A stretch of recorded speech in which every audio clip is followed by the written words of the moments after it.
Welcome to Brother Miller's Notes. Now, this is an addendum to Matthew chapter 7. Just one extra thought that I wanted to add, and that's why it's a Wednesday release. It's been said, by Jafar on a Disney movie, you've heard of the golden rule, haven't you? Whosoever has the gold makes the rule. Well, I know that's not the golden rule from what Christ said. So in everything, do to others what you'd have them do to you. For this sums up the law and the prophets. That golden rule is an eternal truth. It's a truth that is had all over the world. I don't know if you've ever looked at it, but most every religion in the entire world has that rule in one form or another. It's one of those truths that you just feel, like the feeling that you know that you're a child of God. Here's a couple that are just kind of focusing. Get the Luke 6:31. As you would do, that men should do it unto you, do you likewise unto them. Now, a couple of the religions. Here's their version of that same golden rule. None of you will believe until you love your brother with that love for yourself. Or, do not unto others what you would not have them do unto you. Another one.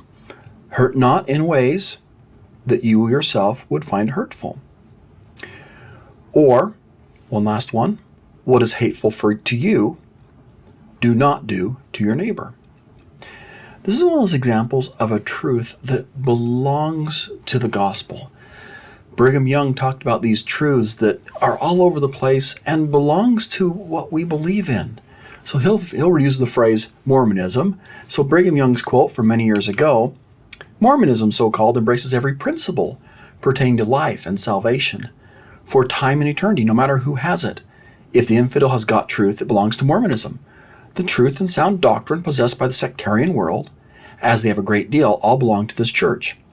For as for their mortality, many of them are, morally, just as good as we are. All that is good, lovely, and praiseworthy belongs to this church and kingdom. Mormonism includes all truth. There is no truth but what belongs to the gospel. It is life eternal. It is bliss. It is the fullness of all things in the gods and in the eternities of the gods. I just love this principle, and I thought a lot about recently. Just so you know, I had a heart attack a few months ago. And as I laid in bed, especially that first night in the hospital, awaiting surgery, this thought of, hey, do unto others as you would have them do unto you, did not apply to me at all. Because quite frankly, I was in pain, I was uncomfortable, and I, no offense, didn't want to be there. Didn't want that to be happening to me. If I was doing unto others, here's what they would have done to me. My thoughts specifically were, just leave me alone. I'm tired, I'm in pain, and I want to sleep. Leave me alone, and I'll leave you alone. There's the golden rule applied to me in the hospital.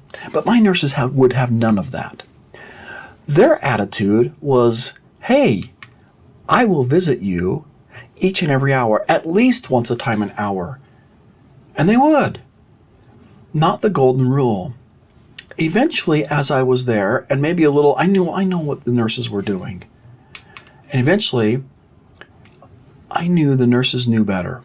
They knew what was good for me, and I'm grateful for their informed approach. So as I read Matthew chapter 7, verse 12, the golden rule, I thought sometimes in life, maybe I would like others to leave me alone. Maybe I would like to go and have nobody there. You ever thought of going to Costco with no one there? It would be a different experience. But sometimes I don't think that's the right approach. For me, if this is the golden rule, one author named this next one as the platinum rule. For them, a little bit more valuable. Therefore, all things whatsoever you would, that God would have you do ye even so to them. So that's my little thought added in my addendum. I think there is, for me, that higher rule. Don't just do what you would have them do, because sometimes I just want to be left alone. Sometimes I just want to exercise and be in the zone.